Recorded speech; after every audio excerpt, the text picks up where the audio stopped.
Olá, turma que faz circuitos elétricos 2, né, ou circuitos elétricos de corrente alternada. Hoje eu vou ensinar aqui como a gente fazer uma simulação e alguns cálculos em relação a esse circuito RL bem simples, RL série, porque a gente tem um resistor e um indutor em série. E eu também já tinha feito a resolução desse exercício e coloquei lá no Moodle, né? Esse exercício foi passado na nossa última aula, antes da suspensão das aulas, né?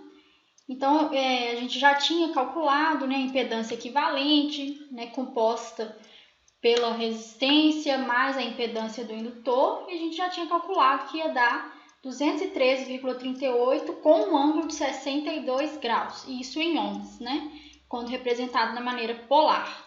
Mas como que a gente pode simular esse circuito aqui, sendo que, na verdade, eu só pedi para vocês calcularem a impedância, eu não tinha colocado fonte de tensão, né, para a gente que vai impor uma corrente nesse circuito. Então, nessa simulação, a gente vai colocar isso.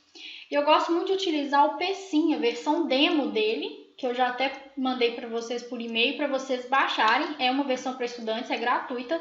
Ela tem algumas limitações quanto ao número de pontos, o que é o que mais vai acontecer com a gente, e também quanto ao número de elementos que a gente coloca na simulação. Então, para ter ideia, esse software demo ele só permite simular até 6.000 pontos, ou seja, você não pode fazer uma simulação muito longa ou então uma simulação que tenha um passo de simulação muito pequeno. Porque na realidade, né, para a gente na vida real, o tempo passa continuamente. Mas na simulação ou em qualquer processador, né, não existe um tempo contínuo, e sim um tempo discreto.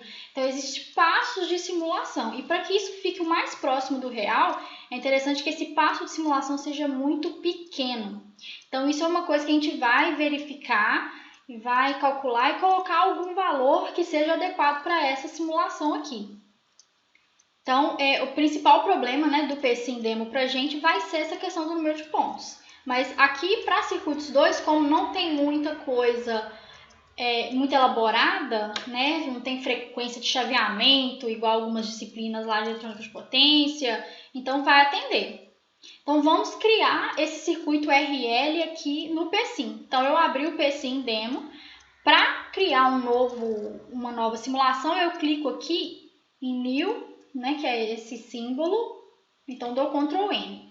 Ele vai abrir essa janelinha com esse tanto de furinho, que é onde a gente vai colocar os elementos. E esses elementos, a maioria deles já estão aqui embaixo, os que a gente vai precisar. Então, para começar, nós vamos precisar de um resistor, que está aqui embaixo.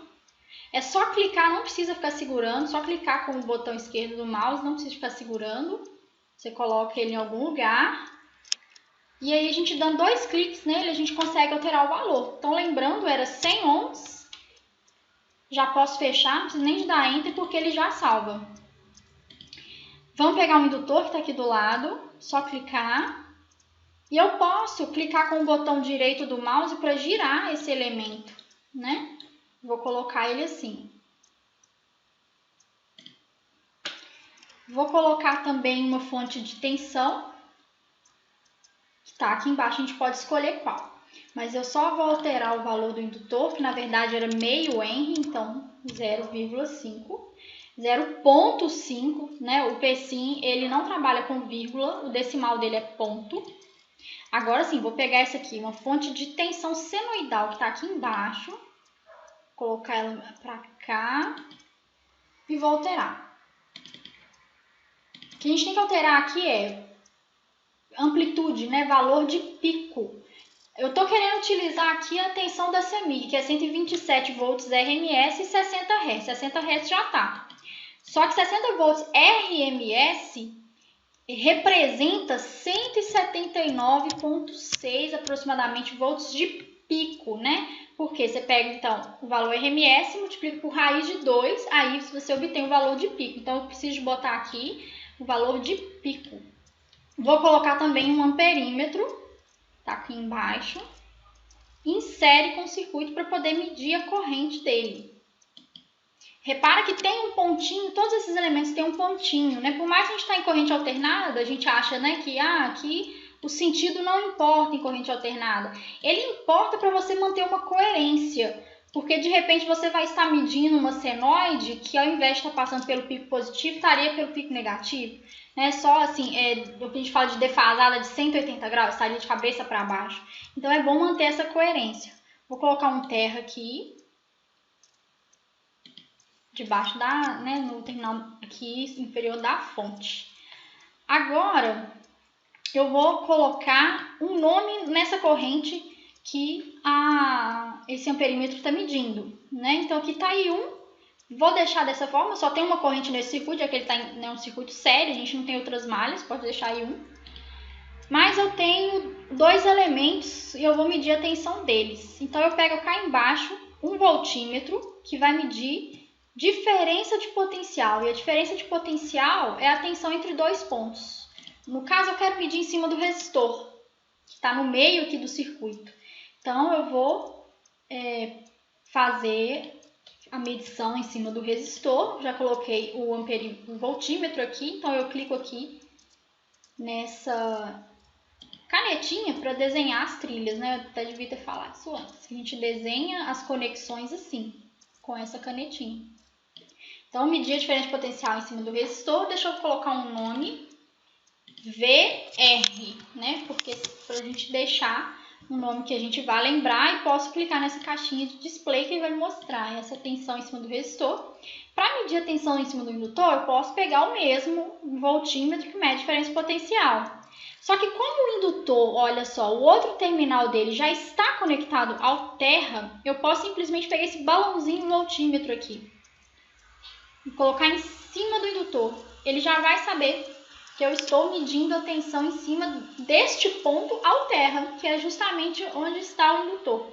Vamos colocar um nome aqui, VL, de indutor. Então, display também.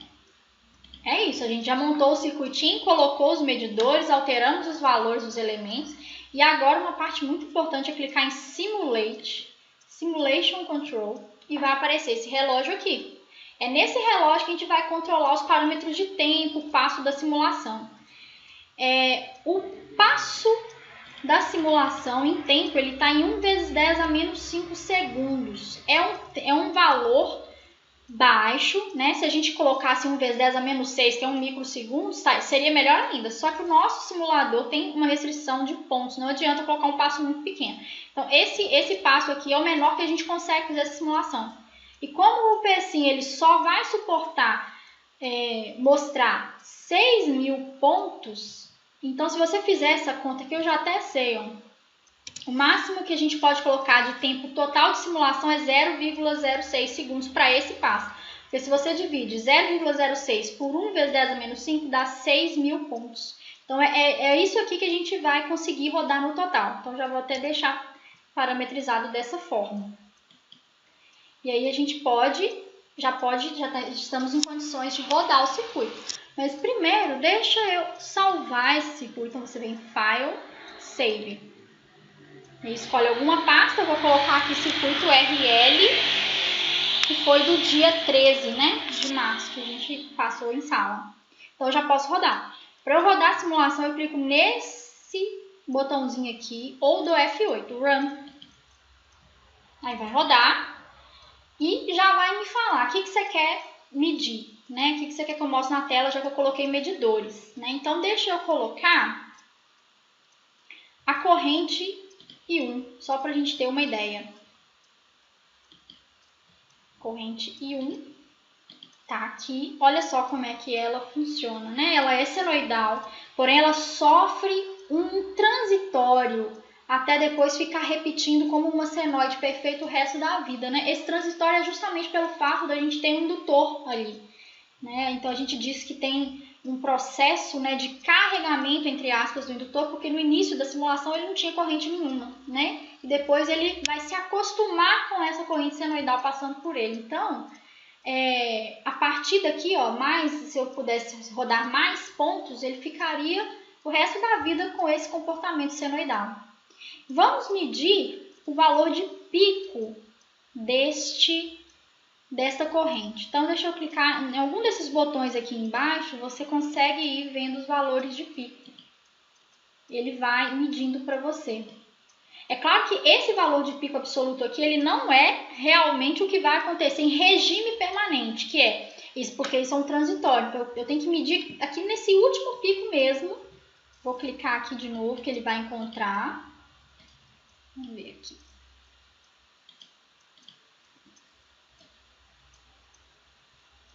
A gente tem que chegar no valor de pico dele aqui, dessa senoide. E outro detalhe importante do PSIM é a forma como ele mede, como ele mostra os números, tá? O PSIM, ele usa notação científica. Então, essa corrente aqui, esse valor de pico que eu encontrei, olha só como é que ele informa. 8,41 vezes 10 a menos 1. Ou seja, isso é 0,8416. Tá? É esse 8,41 dividido por 10. Então, isso é a notação científica que ele usa. Como que eu vou saber se esse valor aqui de corrente está certo, hein? A gente nem chegou a calcular a corrente ainda.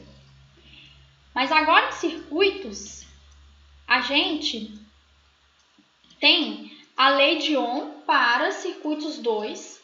A gente tinha aqui V igual a RI lá em circuitos 1, quando a gente tinha só corrente contínua e resistores. Mas agora a gente tem V igual a Z vezes I, onde Z é a impedância que a gente já tinha calculado. Então a corrente I é V sobre Z. E eu vou colocar aqui em RMS, tá? Atenção, a maioria das vezes a gente coloca o valor RMS dela com um ângulo de 0 graus, colocando a tensão como referência para a gente. Ou seja, ela é uma senoide que começa em 0.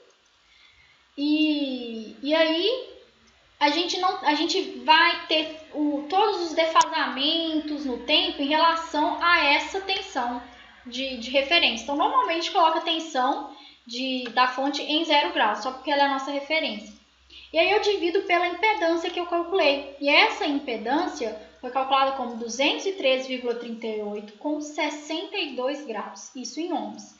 Então a gente precisa, é interessante utilizar a representação polar para fazer divisões de números complexos, né? Aqui nós temos fasores.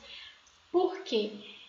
Para você dividir números complexos na forma retangular, basta dividir, né, aqui o módulo aqui, olha, do numerador pelo do denominador e subtrair os ângulos, né? Então, eu fazendo isso em uma calculadora, eu simplesmente pego 127 dividido por 213,38, que dá 0,5952 e subtrai os ângulos. Então, 0 menos 62 vai dar menos 62 amperes RMS. Então, esse é o valor da corrente nesse circuito, RMS. Mas qual que é o valor de pico? Porque lá no PSIM eu consigo ver o valor de pico, né? Ele é o que é visual.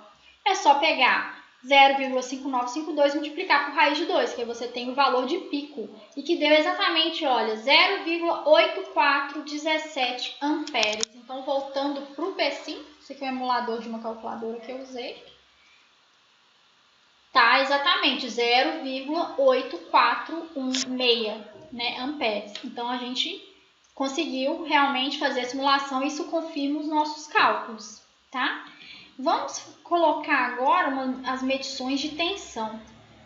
E faltou a gente observar aqui, ó, né? A gente não mediu a tensão da fonte, apesar que a gente já conhece ela, a gente conhece os parâmetros dela, mas vamos colocar para medir, porque senão o PSIM não mostra. Vou colocar outro balãozinho aqui. Eu vou deixar aqui em cima.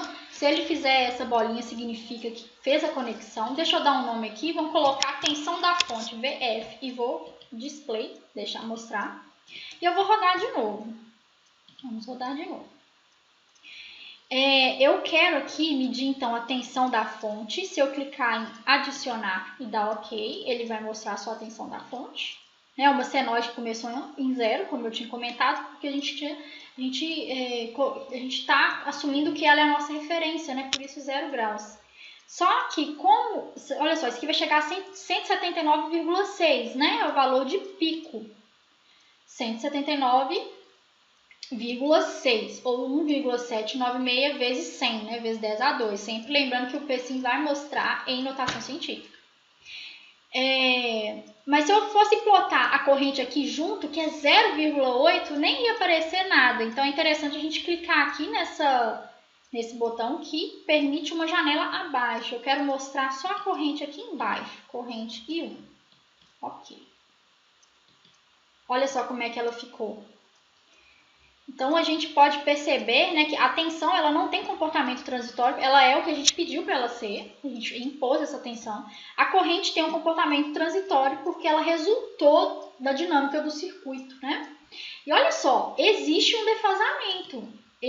defasamento entre tensão e corrente aqui. A gente pode perceber isso muito claramente.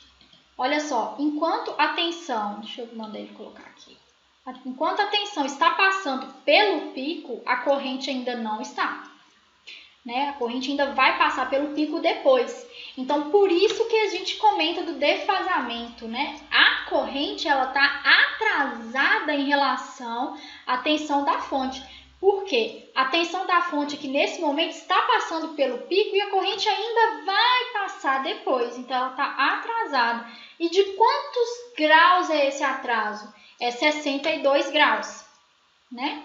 Isso tendo uma proporção de que um período inteiro é 360 graus em uma senoide. Então, a gente diz que a corrente está atrasada. Por isso que essa corrente tem um ângulo negativo aqui no cálculo, menos 62, ou seja, está atrasada. Vamos agora mostrar outras grandezas aqui. Então, a gente já comparou a tensão da fonte e a corrente. Vamos comparar as tensões mesmo entre si, porque eu medi a tensão no indutor e medi também a tensão no resistor. Deixa eu ver se vai ficar bom plotar as duas juntas, VL, VR, adicionar, ok, até que ficou bom. As duas estão aqui. Olha só, gente, eu medi tensão em cima dos elementos, as tensões também sofrem, né, um transitório e elas estão defasadas entre si. Deixa eu plotar cá embaixo, vou clicar aqui na nova janelinha e mostrar só a corrente, porque ela é bem menorzinha, né? Então é melhor plotar ela separada, só a corrente aqui. Então deixa eu colocar algum marcador, só para a gente ter a noção de quem está atrasado em relação a quem, né?